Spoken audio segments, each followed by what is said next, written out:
നമസ്കാരം. Deep focus തുടങ്ങുന്നു. Helmet ധരിക്കാത്ത ഇരുചക്ര വാഹനങ്ങളിലെ ഡ്രൈവർമാർക്ക് പെട്രോൾ നൽകേണ്ടതില്ലെന്ന് തീരുമാനം. തിരുവനന്തപുരം, കോഴിക്കോട്, കൊച്ചി നഗരങ്ങളിലാണ് ആദ്യഘട്ടത്തിൽ നടപ്പാക്കുക. ഓഗസ്റ്റ് 1 മുതൽ തീരുമാനം കർശനമായി നടപ്പാക്കുമെന്നും transport commissioner Tomin J Thachankary വ്യക്തമാക്കി. ഇരുചക്ര വാഹനങ്ങളിൽ ഹെൽമറ്റ് ധരിക്കാത്തത് മൂലം കഴിഞ്ഞ വർഷം അപകടമരണങ്ങൾ കൂടിയതിനാലാണ് നടപടി. ഈ വിവരം കാണിച്ച് പെട്രോൾ പമ്പുകളിൽ ബോർഡുകൾ പ്രദർശിപ്പിക്കും. തീരുമാനം കർശനമായി നടപ്പിലാക്കുന്നതിനായി പെട്രോൾ പമ്പുകളിൽ മോട്ടോർ വാഹന വകുപ്പിന്റെ എൻഫോഴ്സ്മെന്റ് സ്ക്വാഡിന്റെയും പോലീസിന്റെയും പരിശോധന ഉറപ്പാക്കും. ട്രാൻസ്പോർട്ട് കമ്മീഷണറുടെ ഓഫീസിനെ ബന്ധിപ്പിച്ചുകൊണ്ട് പമ്പുകളിൽ ക്യാമറകളും സ്ഥാപിക്കും. ആദ്യ പരിപാടിയായി കേരളത്തിലെ പ്രധാനപ്പെട്ട 3 നഗരങ്ങളിലെ പെട്രോൾ പമ്പിലെ മെയിൻ പെട്രോൾ ഡീലേഴ്സുമായി ഞാൻ ചർച്ച നടത്തി. അതിൽ പ്രകാരം ഇരുചക്ര വാഹനങ്ങൾ അവിടെ ഇന്ധനം നിറയ്ക്കാൻ വരുമ്പോൾ വാഹനത്തിലെ ഡ്രൈവർക്ക് ഹെൽമറ്റ് ഇല്ല എങ്കിൽ ഇന്ധനം നിഷേധിക്കുവാനുള്ള കൊടുക്കരുത് എന്നാണ് ഞങ്ങൾ ആവശ്യപ്പെട്ടിട്ടുള്ളത്. ആദ്യഘട്ടത്തിൽ 3 നഗരങ്ങളിൽ നടപ്പിലാക്കുന്ന പദ്ധതി ഘട്ടം ഘട്ടമായി മറ്റു നഗരങ്ങളിലേക്ക് വ്യാപിപ്പിക്കാനാണ് തീരുമാനം. 800 സിസിക്ക് മുകളിലുള്ള സൂപ്പർ ബൈക്കുകളെ പ്രത്യേക വിഭാഗത്തിൽപ്പെടുത്തി നിയമം പരിഷ്കരിക്കുന്നത് ആലോചിക്കുമെന്നും കമ്മീഷണർ അറിയിച്ചു. എന്നാൽ ട്രാൻസ്പോർട്ട് കമ്മീഷണറുടെ തീരുമാനത്തോട് ഗതാഗത മന്ത്രിയുടെ പ്രതികരണം ഇപ്രകാരമായിരുന്നു. ഹെൽമറ്റ് ഇല്ലാത്തവർക്ക് ഇന്ധനം കൊടുക്കാൻ പാടില്ല എന്ന ഉത്തരവ് പുറപ്പെടുവിച്ചിട്ടില്ല. ആ കാര്യത്തിൽ യാത്രക്കാർക്കും പൊതുജനങ്ങൾക്കും പ്രയാസമുണ്ടെങ്കിൽ ഇതിൽ അപാകതകൾ പരിഹരിക്കുന്നതിന് ഗവൺമെന്റ് സന്നദ്ധമാണ്. മീഡിയ 1 തിരുവനന്തപുരം. ഹെൽമറ്റില്ലാതെ പെട്രോൾ നൽകില്ലെന്ന ട്രാൻസ്പോർട്ട് കമ്മീഷണർ ഉത്തരവിനോട് അനുകൂലവും പ്രതികൂലവുമായ പ്രതികരണങ്ങളാണ് യാത്രക്കാർ നടത്തിയത്. കൊച്ചിയിലെയും കോഴിക്കോട്ടെയും തിരുവനന്തപുരത്തെയും ഇരുചക്ര വാഹന യാത്രക്കാരുടെ പ്രതികരണങ്ങളിലേക്ക്. ആഗസ്റ്റ് 1 മുതലേ ഹെൽമെറ്റ് ഇല്ലാതെ വരുന്നവർക്ക് പെട്രോൾ തരൂല എന്നാണ് പുതിയ തീരുമാനം. ആര് പറഞ്ഞു? ട്രാൻസ്പോർട്ട് കമ്മീഷൻ പറഞ്ഞിരിക്കുക പെട്രോൾ തരില്ലെന്നോ? ഹെൽമെറ്റ് ഈ തലയ്ക്ക് അസുഖമുള്ളവരുന്ന എന്തി? എനിക്ക് നല്ല അസുഖമുള്ളവരാ. ഞാനിപ്പോൾ ഹോസ്പിറ്റലിൽ നിന്ന് ഇറങ്ങിയതേ ഉള്ളൂ. പിന്നെ അങ്ങനെയാണെങ്കിൽ ചിലപ്പോൾ ഇനിയും വണ്ടിയൊന്നും ഓടിക്കേണ്ട, വീട്ടിൽ ഇരുന്നോളാം വിചാരിക്കാം. അറിഞ്ഞു 1-ാം തീയതി പോലല്ലേ? 1-ാം തീയതി പോലെ നോക്കാം. നമുക്ക് 2 ഹെൽമെറ്റ് കൊണ്ടുവരേണ്ടി വരും. ഇത് വലിയ കുഴപ്പമൊന്നുമില്ല. സേഫ്റ്റിയിൽ കുറച്ച് കുറവുണ്ട്. ഈ ഭാഗത്തൊക്കെയുള്ള ചെറിയ പ്രൊട്ടക്ഷൻ്റെ കുറവുണ്ട്. ഇങ്ങനെയുള്ള ഇതാണെന്നുണ്ടെങ്കിൽ കൊടുക്കില്ല. കൊടുത്തില്ലെങ്കിൽ അവർ നമ്മളെ ചീത്ത വിളിക്കില്ലേ? ഹെൽമെറ്റ് എന്തായാലും കമ്പൽസറി ആക്കണം എന്ന് തന്നെയാണ് അഭിപ്രായം. കാരണം ആക്സിഡൻറ്റ്സ് കൂടുമ്പോൾ എന്തായാലും അതിനൊരു പരിഹാരം വേണമെങ്കിൽ ഹെൽമെറ്റ്സ് ഉണ്ടായാലും. നമ്മളെ സ്വരക്ഷയ്ക്കൊക്കെ എപ്പോഴും നല്ലതല്ലേ ഹെൽമെറ്റ്? വണ്ടി ഓടിക്കുമ്പോൾ ഹെൽമെറ്റ് വെക്കാന്നുള്ള നിർബന്ധമാണല്ലോ. ഹെൽമെറ്റ് മാത്രം ഉണ്ടെങ്കിൽ കുട്ടികൾക്ക് അത് ശരിയായതല്ലല്ലോ. ഹെൽമെറ്റ് ഇല്ലെങ്കിൽ വണ്ടി ഓടണ്ടേ? നമ്മൾ അത് വെക്കേണ്ടത് തന്നെയാണ്. പക്ഷേ അതുപോലെ റോഡ് ശരിയാക്കുന്നില്ലല്ലോ. നിയമം വരുമ്പോൾ എല്ലാവർക്കും ഒരുപോലെ പാതപോലെ നിയമവും കാര്യങ്ങളൊക്കെ. ഈ നിയമം പ്രാബല്യത്തിൽ വരണമെന്ന് തന്നെയാണ് എൻ്റെ ആഗ്രഹം. വളരെ നല്ലൊരു തീരുമാനമാണെന്നാണ് എനിക്ക് തോന്നുന്നത്. പെട്രോളും ഇതുമായി ഹെൽമെറ്റ് മേടിക്കാൻ യാതൊരു ബന്ധമായിട്ട് എനിക്ക് തോന്നുന്നില്ല. നല്ല തീരുമാനം എന്ന് വെച്ചാൽ നമ്മളെ രക്ഷയ്ക്കാണ് നമ്മൾ ഹെൽമെറ്റ് ഇരിക്കണത്. ഓല് പറഞ്ഞിട്ടല്ലല്ലോ തിരിച്ചിരിക്കണേ. അപ്പോൾ എന്താ വെച്ചാൽ നമ്മളെ ഇഷ്ടപ്രകാരമാണ് ചെയ്യേണ്ടത്. ഓല് നിർബന്ധിച്ചിട്ട് ചെയ്യൊന്നുമില്ല. പക്ഷെ ഒരു തീരുമാനം ജനങ്ങളുടെ മേലെ അടിച്ചേൽപ്പിക്കരുത്. ഹെൽമെറ്റ് ഇട്ടിട്ടില്ലെങ്കിൽ അവർ കൂടുതലൊരു ഭംഗിയുള്ളതൊക്കെ ആണെന്നായിരിക്കും അവരുടെ തോന്നല്. പക്ഷെ അവർ ആ അപകടത്തെ പറ്റി തീരെ ചിന്തിക്കുന്നില്ല. ഈ വാർത്തയോട് പ്രതികരിക്കാൻ Rajeev Puthalath, joint transport commissioner, അദ്ദേഹം തിരുവനന്തപുരത്ത് നിന്ന് ചേരും. കൂടാതെ James Muttikkal, chairman two wheelers users association, അദ്ദേഹം തൃശ്ശൂർ ബ്യൂറോയിൽ നിന്ന് ചർച്ച ചേരും. ആദ്യം രാജീവ് മുട്ടിക്കലിലേക്ക്. ഈ പദ്ധതി പ്രായോഗികമല്ലെങ്കിൽ പിൻവലിക്കുമെന്ന് ഗതാഗത മന്ത്രി പറഞ്ഞിട്ടുണ്ട്. ഇത് പ്രായോഗികമായി മോട്ടോർ വാഹന വകുപ്പിന് തന്നെ തോന്നുന്നുണ്ടോ?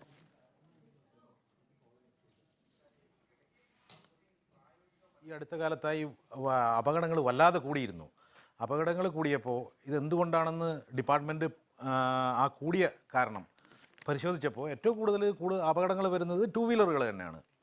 ഈ കഴിഞ്ഞ വർഷം 32% ടൂ വീലർ യാത്രക്കാരാണ് മരണപ്പെട്ടത്. 1330 പേര്. അപ്പോൾ അതിൽ തന്നെ അപകടങ്ങളിൽ പറ്റിയവർ തന്നെ ജീവിച്ചിരിക്കുന്നവരിൽ അപകടങ്ങളിൽ പറ്റി അത് കഴിഞ്ഞ് ജീവിച്ചിരിക്കുന്നവരിൽ തന്നെ വലിയൊരു ഇഞ്ചുറിയോടുകൂടിയാണ് പിന്നെ അവർ ജീവിക്കുന്നത്. മുഖ്യമായും ഹെഡ് ഇഞ്ചുറി തന്നെയാണ് വരുന്നത്. അപ്പോൾ ഇത് കുറക്കാൻ വേണ്ടിയുള്ള ഒരു പ്രാഥമിക പരിപാടി അല്ലെങ്കിൽ ഒരു അവയർനെസ്സിൻ്റെ ഭാഗമായിട്ടാണ് ഈ ഒരു തീരുമാനം നടപ്പിലായത്. ഈ കഴിഞ്ഞ ദിവസം പെട്രോളിയം കമ്പനികളുടെ ആളുകളായിട്ടൊക്കെ ചർച്ച നടത്തിയിരുന്നു. അവരും വളരെ അനുകൂലമായിട്ടുള്ള ഒരു സപ്പോർട്ടാണ് നമുക്ക് തന്നിരിക്കുന്നത്. അതുകൊണ്ട് ഇത് പ്രാവർത്തികമാക്കാൻ പറ്റും ഒരു പരിധിവരെ എന്നാണ് ഞങ്ങളുടെ വിശ്വാസം. ശരി, രാജീവ് മടങ്ങിയെത്താം. ജെയിംസ്, ഇവിടെ മോട്ടോർ വാഹന വകുപ്പിൻ്റെ ഉദ്ദേശം നല്ലതാണ്. കാരണം ഇരുചക്ര വാഹനങ്ങൾ അപകടത്തിൽപ്പെട്ടാൽ അതിൽ യാത്ര ചെയ്യുന്നവർ കേൾക്കുന്ന പരിക്ക് മാരകമാണ്. പലരും രക്ഷപ്പെട്ടാൽ തന്നെ ജീവിതകാലം മുഴുവൻ ആ പരിക്കുമായിട്ടാണ് ജീവിക്കുന്നത്. ഇരുചക്ര വാഹനക്കാരുടെ ജീവനോടുള്ള ഒരു ഗുണകാംക്ഷയാണ് മോട്ടോർ വാഹന വകുപ്പിനെ ഈ തീരുമാനമെടുക്കാൻ പ്രേരിപ്പിച്ചതെങ്കിൽ ഇത് പ്രോത്സാഹിപ്പിക്കപ്പെടേണ്ടതുണ്ട്.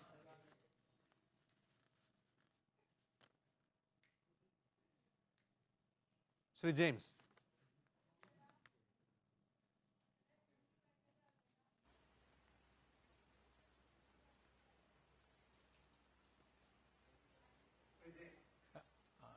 ടൂ വീലർ യാത്രക്കാര് അപകടങ്ങളിൽ കൂടുതലായിട്ട് മരിക്കുന്നു എന്നുള്ളത് ഒരു സത്യമാണ്. പക്ഷേ ഹെൽമറ്റ് വെക്കാത്തവരാണ് കൂടുതലായിട്ട് മരിക്കുന്നത് എന്നുള്ള സ്റ്റാറ്റിസ്റ്റിക്സ് ശരിയല്ല.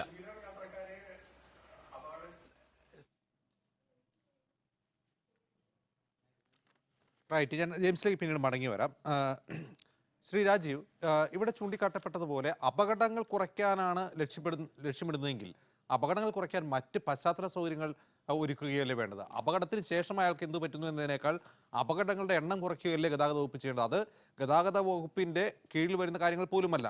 റോഡുകളുടെ ശോചനീയാവസ്ഥ മുതൽ മറ്റു വലിയ വാഹനങ്ങളുടെ ഗതാഗത നിയമ ലംഘനങ്ങൾ വരെ ഇരുചക്ര വാഹനങ്ങൾക്ക് ഭീഷണിയാകുന്നുണ്ട്.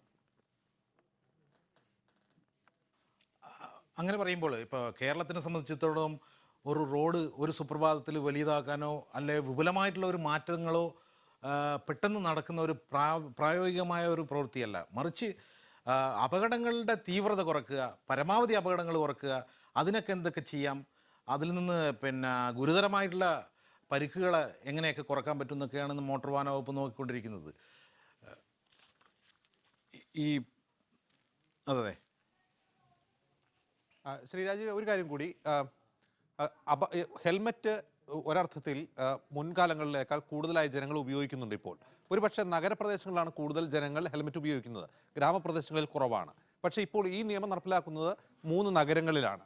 മാത്രമല്ല, ഇരുചക്ര വാഹനങ്ങൾ വാങ്ങുമ്പോൾ അതോടൊപ്പം ഡീഫോൾട്ടായി ഹെൽമറ്റ് നിർബന്ധമായും വിതരണം ചെയ്യണമെന്ന് ഇരുചക്ര വാഹന ഡീലർമാർക്ക് നിർദ്ദേശം നൽകാത്തത് എന്തുകൊണ്ടാണ്? അങ്ങനെയാണെങ്കിൽ തന്നെ ഹെൽമറ്റ് ഇരുചക്ര വാഹനത്തിൻ്റെ ഭാഗമായി തന്നെ യാത്രക്കാർ കാണുകയും അത് സ്ഥിരമായി ഉപയോഗിക്കാൻ തുടങ്ങുകയും ചെയ്യുമല്ലോ. അല്ല, എനിക്കത് പറയാനുള്ളത്, ഇന്ത്യയിൽ ആദ്യമായി ഇത് നടപ്പിലാക്കിയ സംസ്ഥാനം കേരളമാണ്. സെൻട്രൽ റൂൾ 138 വളരെ വ്യക്തമായി പറയുന്നുണ്ട് ഹെൽമറ്റ് വാഹനത്തോടൊപ്പം നൽകണമെന്നുള്ളത്. പക്ഷേ അത് സൗജന്യമായി നൽകണമെന്ന് ഉത്തരവിറക്കി അത് നമ്മുടെ ട്രാൻസ്പോർട്ട് കമ്മീഷണറാണ്. അതിൻ്റെ ബലത്തിൽ ഇന്ന് പല സംസ്ഥാനങ്ങളിലും ആ ഒരു നിയമം നടപ്പിലാക്കിക്കൊണ്ടിരിക്കുകയാണ്. കാരണം അതിൻ്റെ ഉദ്ദേശം, പണ്ട് നമ്മൾ ഈ ഹെൽമെറ്റൊക്കെ നടപ്പിലാക്കിയപ്പോൾ പറയുന്നത് വില കുറഞ്ഞ സബ്സ്റ്റാൻഡേർഡ് ആയിട്ടുള്ള ഹെൽമെറ്റുകളാണ് മാർക്കറ്റിൽ അവൈലബിൾ ആയിട്ടുള്ളൂ, ISI സ്റ്റാൻഡേർഡുള്ളത് അവൈലബിൾ അല്ല എന്നുള്ളത് ഒരുപാട് പരാതികളുണ്ടായിരുന്നു. അത് പരിഹരിക്കാൻ വേണ്ടിയാണ് വാഹനത്തോടൊപ്പം തന്നെ നല്ല ക്വാളിറ്റിയുള്ള ഹെൽമെറ്റുകൾ സപ്ലൈ ചെയ്യണമെന്ന് തീരുമാനമെടുത്തതും എല്ലാ ഡീലർമാരും എല്ലാ മാനുഫാക്ചേഴ്സും അതിനെ സ്വാഗതം ചെയ്തു. ഇന്ന് എല്ലാ വാഹനത്തോടൊപ്പം ഹെൽമെറ്റ്, അതുപോലുള്ള സാരി ഗാർഡ്, ഇതുപോലുള്ള എല്ലാ പാർട്സും ഫ്രീ ആയി നൽകുന്നുണ്ട്. ശരി, ജെയിംസിലേക്ക് ഒരു കൂടി. ജെയിംസ്, ഇവിടെ ചൂണ്ടിക്കാട്ടപ്പെടുന്നത് പോലെ തന്നെ ഹെൽമറ്റ്, സാരി ഗാർഡ് എന്നിവ വാഹനത്തോടൊപ്പം നിർബന്ധമായും വിതരണം ചെയ്യണമെന്ന് വിതരണക്കാർക്ക് മോട്ടോർ വാഹന വകുപ്പ് നിർദ്ദേശം നൽകിയിട്ടുണ്ട്. ഇത്രയും സൗകര്യങ്ങൾ ലഭിച്ചിട്ടും പിന്നീട് ഹെൽമറ്റ് വയ്ക്കാത്തവർക്ക് പെട്രോൾ നൽകരുതെന്നാണ് ഇപ്പോൾ ഉത്തരവ്. ഇത് ന്യായമായും നീതീകരിക്കാവുന്ന ഒരു നിർദ്ദേശമല്ലേ ജെയിംസ്? അല്ല, ഒരിക്കലുമല്ല. കാരണം ഹെൽമറ്റ് വെച്ചാൽ ടൂ വീലർ അപകടങ്ങൾ കുറയുമെന്നുള്ള പറയുന്നത് തന്നെ സത്യത്തിന് നിരക്കാത്ത കാര്യമാണ്. സ്റ്റേറ്റ് ക്രൈം റെക്കോർഡ്സ് ബ്യൂറോയിൽ ഇതിന്റെ കൃത്യമായ കണക്കുകളുണ്ട്. കഴിഞ്ഞ വർഷങ്ങളിൽ ഇരുചക്ര വാഹന അപകടങ്ങളിൽ മരിച്ചവരിൽ എത്ര പേര് ഹെൽമറ്റ് വെച്ചിരുന്നവരാണ്, എത്ര പേര് ഹെൽമറ്റ് വെക്കാത്തവരാണെന്നുള്ളതിന്റെ കൃത്യമായ കണക്ക് സ്റ്റേറ്റ് ക്രൈം റെക്കോർഡ്സ് ബ്യൂറോയിലുണ്ട്. ഞങ്ങളത് ശേഖരിച്ചപ്പോൾ കാണുന്നത് ഇപ്പോൾ ടൂ വീലർ അപകടങ്ങളിൽ മരിക്കുന്നവരിൽ കൂടുതൽ പേരും ഹെൽമറ്റ് വെച്ചിരുന്നവരാണെന്നാണ്. അതേസമയം DGPയുടെ ഓഫീസിൽ നിന്നും മറ്റ് അധികാരികളുടെ ഭാഗത്തു നിന്നും വരുന്ന അറിയിപ്പുകളും വാർത്തകളും ഹെൽമറ്റ് വെക്കാത്തവരാണ് കൂടുതലായി മരിക്കുന്നതെന്നാണ്. ഇത് സത്യത്തിന് നിരക്കുന്ന വസ്തുതയല്ല. ജനങ്ങൾ മുഴുവൻ, അധികാരികൾ മുഴുവൻ ഈ തെറ്റായ കണക്ക് വിശ്വസിച്ചുകൊണ്ടാണ് ടൂ വീലർ അപകടങ്ങളിൽ കൂടുതൽ പേർ മരിക്കുന്നത് ഹെൽമറ്റ് ഇല്ലാത്തവരാണ്, അതുകൊണ്ട് ഹെൽമറ്റ് നിർബന്ധമാക്കണം, അതിനുവേണ്ടി എന്ത് നടപടികളും സ്വീകരിക്കാമെന്നുള്ള നടപടിയിലേക്ക് പോകുന്നത്. അത് സത്യത്തിന് നിരക്കാത്ത കാര്യമായതുകൊണ്ട് തന്നെ ആ നിയമം നമുക്ക് സ്വീകാര്യമല്ല. രണ്ടാമതായിട്ട് പറയാനുള്ളത്, ഒരു അധികാരികൾ ചെയ്യേണ്ട കാര്യം, പ്രാഥമികമായിട്ട് ചെയ്യേണ്ട കാര്യം, അവർ നിർബന്ധമാക്കേണ്ട കാര്യങ്ങൾക്ക് പ്രയോറിറ്റി കൊടുക്കണം. അവർ പ്രയോറിറ്റി കൊടുക്കേണ്ടത് തേർഡ് പാർട്ടിക്ക് അപകടം വരുത്തുന്ന കാര്യങ്ങൾക്കാണ്. ഒരു ഹെൽമെറ്റ് വെക്കാതെ ഒരു വ്യക്തി ടൂ വീലർ ഓടിച്ചത് കൊണ്ട് മറ്റൊരാൾക്ക് അപകടമോ യാതൊന്നും സംഭവിക്കുന്നില്ല. അതേസമയം സ്പീഡ് ഗവർണർ ഇല്ലാതെ ഇവിടുത്തെ ടിപ്പർ ലോറികളും പ്രൈവറ്റ് ബസ്സുകളും ഓടിക്കൊണ്ടിരിക്കുമ്പോൾ നിരപരാധികളായിട്ടുള്ള നിരവധി പേരാണ് അതിന്റെ അടിയിൽപ്പെട്ട് മരിച്ചു പോകുന്നത്. അതിൽ ഇരുചക്രവാഹന യാത്രക്കാരും പെട്ട് മരിച്ചു പോകുന്നു. അതിനെതിരെ നിരവധി കോടതി ഉത്തരവുകളും നിയമങ്ങളും സർക്കുലറുകളും വന്നിട്ടും അതിനെതിരെ നടപടിയെടുക്കാനായിട്ട് ഇവിടുത്തെ ട്രാൻസ്പോർട്ട് കമ്മീഷണർക്ക് സാധിക്കുന്നില്ല, പോലീസ് ഡിപ്പാർട്ട്മെന്റിന് സാധിക്കുന്നില്ല. അതുപോലെ തന്നെ എമർജൻസി ഡോറ്, ബസ്സുകളിൽ എമർജൻസി ഡോറ് വേണ്ടതാണ്. അപകടങ്ങൾ ഉണ്ടാകുമ്പോൾ നിരവധി പേരെ രക്ഷപ്പെടാൻ കഴിയാതെ മരിക്കുന്നുണ്ട്. ഈ എമർജൻസി ഡോർ ഇല്ലാതെ പോകുന്ന ബസ്സുകൾ ഇവിടെ ജനങ്ങൾക്ക് മുഴുവൻ കാണാൻ പറ്റും. പക്ഷേ ട്രാൻസ്പോർട്ട് വകുപ്പിലുള്ളവർക്കോ പോലീസിനോ ഇത് കാണാൻ പറ്റുന്നില്ല. അതുപോലെ തന്നെ ഡോറ് വെക്കണമെന്നുള്ള നിർബന്ധം. ഇപ്പൊ അടുത്ത ഈ ട്രാൻസ്പോർട്ട് കമ്മീഷണർ കഴിഞ്ഞ ആഴ്ചയിൽ ഒരു നിയമം സർക്കുലർ ഇറക്കിയിട്ടുണ്ട്. അടുത്ത ജൂലൈ 1 മുതൽ ഡോറുകൾ നിർബന്ധമാക്കുമെന്ന്. ഇത് എത്ര തവണ നമ്മൾ കണ്ട സർക്കുലറാണ്? കഴിഞ്ഞ 10 വർഷമായിട്ട് ഓരോ വർഷവും ട്രാൻസ്പോർട്ട് കമ്മീഷണർമാരും DGPമാരും പ്രഖ്യാപിക്കാറുണ്ട്, അടുത്ത 1-ാം തീയതി മുതൽ ഡോർ ഇല്ലാതെ പ്രൈവറ്റ് വണ്ടികൾ ഓടുന്നത് കണ്ടാൽ ഉടനെ നടപടിയെടുക്കുന്നു. ഒരു നടപടി ഉണ്ടാവുന്നില്ല. അപ്പോൾ ട്രാൻസ്പോർട്ട് കമ്മീഷണറോ പോലീസ് ഡിപ്പാർട്ട്മെന്റോ ചെയ്യേണ്ടത്, പ്രാഥമികമായിട്ട് ചെയ്യേണ്ട കാര്യത്തിന് പ്രയോറിറ്റി കൊടുക്കേണ്ടത് മറ്റുള്ളവർക്ക് അപകടങ്ങൾ വരുത്തുന്ന കാര്യങ്ങളിലാണ് നിയന്ത്രണം എടുക്കേണ്ടത്. ടൂ വീലർ യാത്രക്കാര് മരിക്കുന്നത് കൂടുതലും മറ്റ് പ്രൈവറ്റ് ബസ്സുകളുടെയും ടിപ്പർ ലോറികളുടെയും ഓവർ സ്പീഡാണ്. അവർ മദ്യപിച്ചുകൊണ്ട് വാഹനം ഓടിക്കുന്നതുകൊണ്ടാണ്. ഇപ്പോൾ പെട്രോൾ പമ്പ് ഉടമകളുടെ അസോസിയേഷന്റെ പ്രതിനിധി തോമസ് വൈദ്യനുണ്ട് ടെലിഫോൺ ലൈനിൽ. ശ്രീ തോമസ് വൈദ്യൻ, ഈ നിർദ്ദേശം, ഈ ഉത്തരവ് നടപ്പിലാക്കേണ്ടത്, അതായത് ഹെൽമെറ്റ് ഇല്ലാത്തവർക്ക് പെട്രോൾ നൽകേണ്ടതില്ലെന്ന മോട്ടോർ വാഹന വകുപ്പിന്റെ ഉത്തരവ് നടപ്പിലാക്കേണ്ടത് പെട്രോൾ പമ്പ് ഉടമകളാണ്. അതിന്റെ ഏറ്റവും വലിയ റിസ്ക് അനുഭവിക്കേണ്ടതും അവർ തന്നെയാണ്. കാരണം പൊതുജനങ്ങളുമായി നേർക്ക് നേരെ ബന്ധപ്പെടേണ്ടത് അവരാണ്. ഇത് പ്രായോഗികമാണ്? ഇത് തീർച്ചയായിട്ടും ഒരു അപ്രായോഗികമായ ഒരു നിയമ സംവിധാനമാണ്. കാരണം പെട്രോൾ പമ്പിൽ കൊടുക്കുന്ന ഇന്ധനം അവശ്യ സാധനങ്ങളിൽ ഉൾപ്പെട്ടതാണ്. ആ അവശ്യ സാധനത്തിന് വേണ്ടി വരുന്ന ഉപഭോക്താവിനോട് മറ്റൊരു നിയമം നടപ്പിലാക്കിയാൽ മാത്രമേ നിങ്ങൾക്ക് ഈ അവശ്യ സാധനം ഞങ്ങൾക്ക് തരാൻ സാധിക്കുകയുള്ളൂ എന്ന് പറയാൻ പറ്റുകയില്ല. രണ്ടാമത്തെ പ്രധാനപ്പെട്ട കാര്യം, ഒരു പെട്രോൾ പമ്പിൽ 3-4 ജീവനക്കാരായിരിക്കും പെട്രോൾ അടിച്ചു കൊടുക്കാനായി നിൽക്കുന്നത്. അവിടെ ദൈനംദിന ആയിരക്കണക്കിന് ഉപഭോക്താക്കളാണ് ഓരോ പെട്രോൾ പമ്പിലേക്കും കടന്നു വരിക. അവരിൽ നിന്ന് ഹെൽമെറ്റ് ഉള്ളയാൾ, ഹെൽമെറ്റ് ഇല്ലാത്തയാൾ എന്ന് വേർതിരിച്ച് കാണുവാൻ പോകുമ്പോൾ അവിടെ പലതരത്തിലുള്ള ക്രമസമാധാന പ്രശ്നങ്ങൾ ഉണ്ടാകും. അവിടെ അക്രമങ്ങൾ ഉണ്ടാകുവാനുള്ള സാധ്യത കൂടും. മറ്റൊരു പ്രധാനപ്പെട്ട കാര്യം, ഇപ്പൊ ഇരുചക്ര വാഹനങ്ങൾ ഉപയോഗിക്കുന്ന 40% ആളുകൾ വനിതകളാണ്. ഇപ്പൊ സന്ധ്യയ്ക്ക് ജോലി കഴിഞ്ഞിട്ട് വരുന്ന ഒരു വനിത, അവർക്ക് ഹെൽമെറ്റ് ഇല്ല, അവര് വന്നിട്ട് പമ്പിൽ വന്നിട്ട് പെട്രോൾ ചോദിക്കുമ്പോൾ അവർക്ക് കൊടുക്കാതിരുന്നാൽ പിന്നീട് ഉണ്ടാകുന്ന പല സാഹചര്യങ്ങൾക്കും ഈ പെട്രോൾ പമ്പ് ഉടമ സമാധാനം പറയേണ്ടി വരും. പുരുഷന്മാർക്ക് കൊടുക്കാതെ മാറ്റി നിർത്തുന്ന അതേ സ്ഥലത്ത് ഒരു വനിതയ്ക്ക് കൊടുക്കാനും പറ്റത്തില്ല. അപ്പോ ഇത് ഒരു നിയമം നടപ്പിലാക്കുന്നതിന് വേണ്ടി ഒരു അവശ്യ സാധനം കൊടുക്കുന്ന സ്ഥലത്തെ ഇത്തരത്തിൽ ഒരു പുതിയ വ്യവസ്ഥ കൊണ്ടുവന്ന് അടിച്ചേൽപ്പിക്കുന്നത് അപ്രായോഗികമാണ്.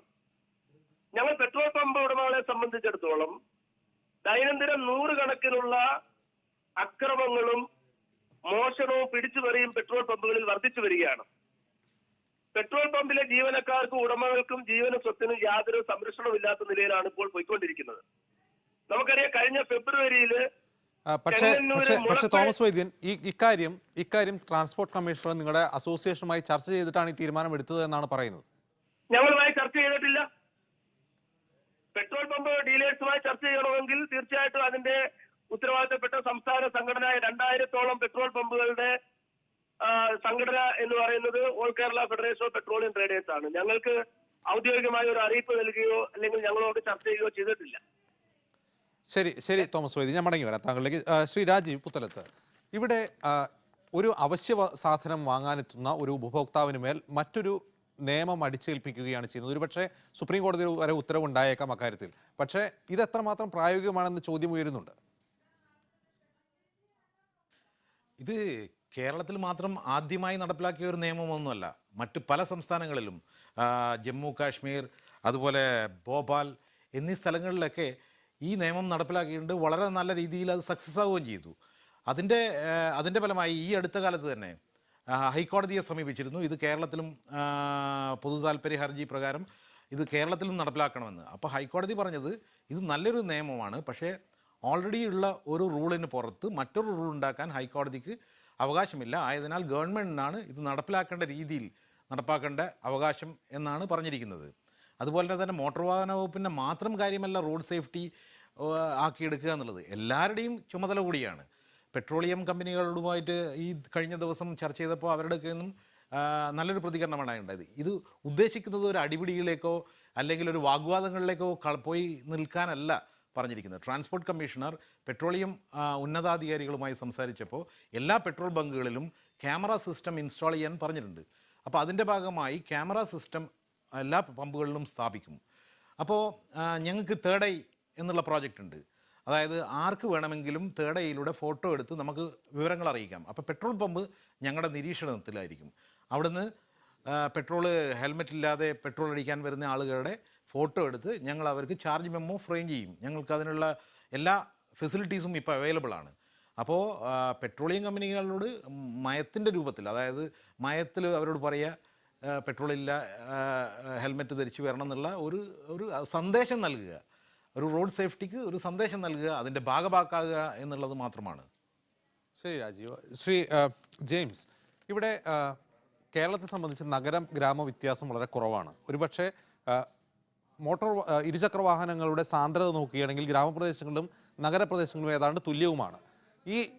ഇപ്പോൾ ഈ നിർദ്ദേശം നഗരപ്രദേശങ്ങളിൽ മാത്രമാണ് പ്രാബല്യത്തിലുള്ളത്. അവിടെയാകട്ടെ ഏറെ താരതമ്യേന ഗ്രാമപ്രദേശങ്ങളേക്കാൾ കൂടുതൽ ഹെൽമെറ്റ് ധരിക്കുന്നവരാണുള്ളത്. ഈ സാഹചര്യത്തിൽ ഇത് കുറെ കൂടി വ്യാപകമാക്കുകയല്ലേ വേണ്ടത്, നഗരങ്ങളിൽ ചുരുക്കാതെ? കാരണം ഹെൽമെറ്റ് ധരിപ്പിക്കുക എന്നൊരു ബോധവൽക്കരണം മാത്രമാണ് ഇതിൻ്റെ ലക്ഷ്യമെന്ന് ട്രാൻസ്പോർട്ട് വകുപ്പ് വിശദീകരിക്കുകയും ചെയ്യും.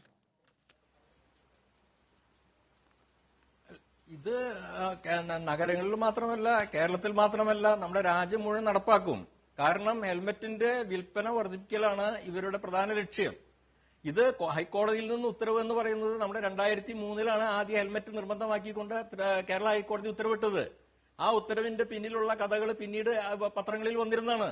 നാരായണൻ നായർ എന്ന് പറയുന്ന ഒരു വ്യക്തിയാണ് ഹൈക്കോടതിയിൽ 2003 തന്റെ മകൻ ഹെൽമെറ്റ് ഇല്ലാത്തതുകൊണ്ട് മരിച്ചു, അതുകൊണ്ട് ഈ അപകടം ഇനി മറ്റൊരു മകനും ഒരു പിതാവിനും നഷ്ടപ്പെടരുതെന്ന് പറഞ്ഞിട്ട് ഒരു നാരായണൻ നായരാണ് കേസ് കൊടുത്തത്. ആ കേസ് കൊടുത്തു കഴിഞ്ഞ് ഹൈക്കോടതി ഉത്തരവ് വന്നു, ഇനി ഹെൽമെറ്റ് നിയമം നിർബന്ധമാക്കണം എന്ന് പറഞ്ഞ്. ഒരാഴ്ച കഴിഞ്ഞപ്പോൾ ഈ നാരായണൻ നായരുടെ പ്രസ്താവന വന്നു, എനിക്ക് ഇതിനെക്കുറിച്ച് ഒന്നും അറിയില്ല, ഒരു ഹെൽമെറ്റ് കമ്പനിയുടെ ഒരു ഏജന്റും ഒരു വക്കീലും കൂടി വന്ന് 2 ലക്ഷം രൂപ എനിക്ക് കേസ് ജയിച്ചു കഴിഞ്ഞാൽ 2 ലക്ഷം രൂപ എനിക്ക് ഹെൽമെറ്റ് കമ്പനികളിൽ നിന്ന് വാങ്ങിത്തരാമെന്ന് പറഞ്ഞിട്ടാണ് എന്നെ കൊണ്ട് കുറെ പേപ്പർ ഒപ്പിടിച്ച് മേടിക്കുകയാണ് ഉണ്ടായതെന്ന് പറഞ്ഞ് 2003 പത്രങ്ങളിൽ മുഴുവൻ വന്ന വാർത്തയാണ്. അപ്പൊ ഹെൽമെറ്റ് കമ്പനികൾ ഓരോ സംസ്ഥാനത്തും ഓരോ അധികാരികൾ മാറുന്നതനുസരിച്ച് ട്രാൻസ്പോർട്ട് കമ്മീഷണർ അവർക്ക് അനുകൂലമായിട്ടുള്ള തീരുമാനം എടുക്കുന്ന ട്രാൻസ്പോർട്ട് കമ്മീഷണർ വരുന്നതിനനുസരിച്ച്, അല്ലെങ്കിൽ ഗതാഗത വകുപ്പ് മന്ത്രി തങ്ങളൊക്കെ സ്വാധീനിക്കാൻ കഴിയുന്ന വ്യക്തിയാണെങ്കിൽ ഈ ഓരോ സംസ്ഥാനത്തിലും നിരന്തരം സമ്പർക്കം പുലർത്തിക്കൊണ്ട് ഓരോ നിയമങ്ങൾ അടിച്ചേൽപ്പിക്കുകയാണ്. ഈ കേരളത്തിൽ തന്നെ ഈ നിയമം ആദ്യമായിട്ടല്ല. കഴിഞ്ഞ വർഷം മലപ്പുറത്ത് ഒരു SI ആണ് അത് ആരംഭിച്ചത്. ആ SIയുടെ അധികാരപരിധിയിൽ ഒരു രാജാവിനെ പോലെ നിയമം നടപ്പാക്കുകയും ചെയ്തത്. അതുപോലെ തന്നെ ഇപ്പോൾ ട്രാൻസ്പോർട്ട് കമ്മീഷണർ കേരളത്തിൽ നടപ്പാക്കിക്കൊണ്ട് പറയുന്നു മറ്റ് സംസ്ഥാനങ്ങളിലുണ്ടെന്ന്. പല സംസ്ഥാനങ്ങളിലും ഹെൽമെറ്റ് നിർബന്ധമല്ല. അവിടെ നമ്മുടെ കേരളത്തിനേക്കാൾ റോഡ് അപകടങ്ങളിൽ മരിക്കുന്ന 2 വീലർ യാത്രക്കാരുടെ എണ്ണത്തിൽ കുറവാണ്. ഹെൽമെറ്റ് വെച്ചത് കൊണ്ട് ഇവിടെ അപകടങ്ങളിൽ ഒരു കുറവും വന്നിട്ടില്ല. എനിക്ക് ട്രാൻസ്പോർട്ട് കമ്മീഷനോട് അഭ്യർത്ഥിക്കാനുള്ളത്, ഈ ഹെൽമെറ്റ് നിർബന്ധമാക്കിയതിനു ശേഷം കഴിഞ്ഞ ഒരു വർഷം മരിച്ചിട്ടുള്ള 2 വീലർ യാത്രക്കാരിൽ ഹെൽമെറ്റ് വെച്ചിരുന്നവരെത്ര, ഹെൽമെറ്റ് വെക്കാത്തവരെത്ര എന്നുള്ള കണക്കുകൾ വ്യക്തമായിട്ട് എല്ലാ പത്രങ്ങളിലൂടെയും പ്രസിദ്ധീകരിക്കുക. അതിനുശേഷം ഹെൽമെറ്റ് വേണോ വേണ്ടയോ എന്നുള്ളത് ഇരുചക്ര വാഹന യാത്രക്കാരുടെ പ്രതിനിധികളോടും മറ്റ് പൊതുജനങ്ങളോടും അഭിപ്രായം ചോദിച്ചതിന് മാത്രം ഈ നിയമം നടപ്പാക്കാൻ പാടുള്ളൂ. ഹെൽമെറ്റ് 2 വീലർ യാത്രക്കാരെന്ന് പറയുമ്പോൾ നമ്മൾ അത്തരം കണക്ക് ക്രൈം റെക്കോർഡ്സ് ബ്യൂറോയുടെ കയ്യിലോ വാഹന വകുപ്പിന്റെ കയ്യിലോ ഉണ്ടോ എന്ന് കൂടി പരിശോധിക്കുന്നുണ്ട്. ഞാൻ വളരെ പെട്ടെന്ന് മടങ്ങിയെത്താം ഒരു ഇടവേളയ്ക്ക് ശേഷം. ശ്രീ രാജീവ്, ഇവിടെ ജെയിംസ് ഉന്നയിക്കുന്ന ചില ആരോപണങ്ങൾ, മുൻപ് 2003 ഹൈക്കോടതി ഉത്തരവ്, ഹെൽമെറ്റ് നിർബന്ധമായിക്കൊണ്ടുള്ള ഹൈക്കോടതി ഉത്തരവിന് പിന്നിൽ അഴിമതിയാണ്, അതിന് പിന്നിൽ ട്രാൻസ്പോർട്ട് വകുപ്പ് ഉദ്യോഗസ്ഥർക്ക് പോലും പങ്കുണ്ടെന്ന തരത്തിലുള്ള ആക്ഷേപങ്ങളാണ് ഇപ്പോൾ ജെയിംസ് ഉന്നയിക്കുന്നത്. മാത്രമല്ല, പെട്രോൾ അടിക്കാൻ ഹെൽമെറ്റ് വാടകയ്ക്ക് ലഭിക്കുന്ന ഒരു സാഹചര്യമാണ് ഇനി ഉണ്ടാകാൻ പോവുക എന്ന് സാമൂഹ്യ മാധ്യമങ്ങളിൽ ചിലർ കുറിക്കുകയും കൂടി ചെയ്യുന്നു. ഇത് ഒരു അപഹാസ്യമായ തീരുമാനമായി പിന്നീട് മാറുമോ?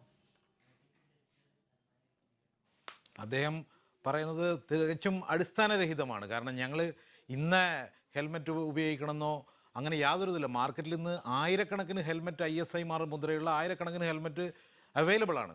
പിന്നെ അതിനും പുറമെ വാഹനം വിൽക്കുമ്പോൾ തന്നെ സൗജന്യമായിട്ടാണ് ഹെൽമെറ്റ് നൽകാൻ ട്രാൻസ്പോർട്ട് കമ്മീഷണർ ഉത്തരവിട്ടിരിക്കുന്നത്.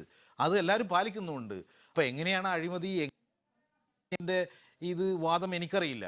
അതുപോലെ അദ്ദേഹം പറയുന്നത് കേട്ടു പിന്നെ അടുത്ത മാസം മുതൽ ഡോറ് നിർബന്ധമാക്കും. അത് മോട്ടോർ വാഹന വകുപ്പ് നിർബന്ധമാക്കാൻ പോവുകയാണ്. കാരണം അത് സർക്കുലറിൻ്റെ ബലത്തിലല്ല. കാരണം നിയമത്തിൽ തന്നെ ഒരു പഴുതുണ്ടായിരുന്നു സിറ്റി ബസ്സുകൾക്ക് ഡോറുകൾ വേണ്ട എന്നുള്ളത്. ആ നിയമം ഉള്ളത് കൊണ്ടാണ് ഞങ്ങൾക്ക് മോട്ടോർ വാഹന വകുപ്പിന് അത് ഇതുവരെ ഇംപ്ലിമെൻ്റ് ചെയ്യാൻ പറ്റാതിരുന്നത്. പക്ഷേ ഈ കഴിഞ്ഞ 2 ആഴ്ച മുമ്പ് ആ നിയമം മാറ്റുകയും എല്ലാതരം വാഹനങ്ങളിലും ഡോർ നിർബന്ധമായിരിക്കണം എന്നും അത് 1/7 മുതൽ നിർബന്ധമാക്കിക്കൊണ്ടും ഉത്തരവിറക്കിയിരിക്കുകയാണ്. മോട്ടോർ വാഹന വകുപ്പ് നിർബന്ധമായും എല്ലാ വാഹനങ്ങളിലും ആ ഡോറ് നിർബന്ധമാക്കും കേരളത്തിൽ. കാരണം ഇനി ഒരാളും അതിലൂടെ മരിക്കാൻ വളരെ നന്ദി. രാജീവ്, ജെയിംസ്, തോമസ് വൈദ്യൻ ഈ വാർത്തയോട് പ്രതികരിച്ചതിന്. മറ്റൊരു വിഷയവുമായി നാളെ വീണ്ടും കാണാം. ഇനി ഷോമോളുമായി സൈഫുനിസ് ജെ.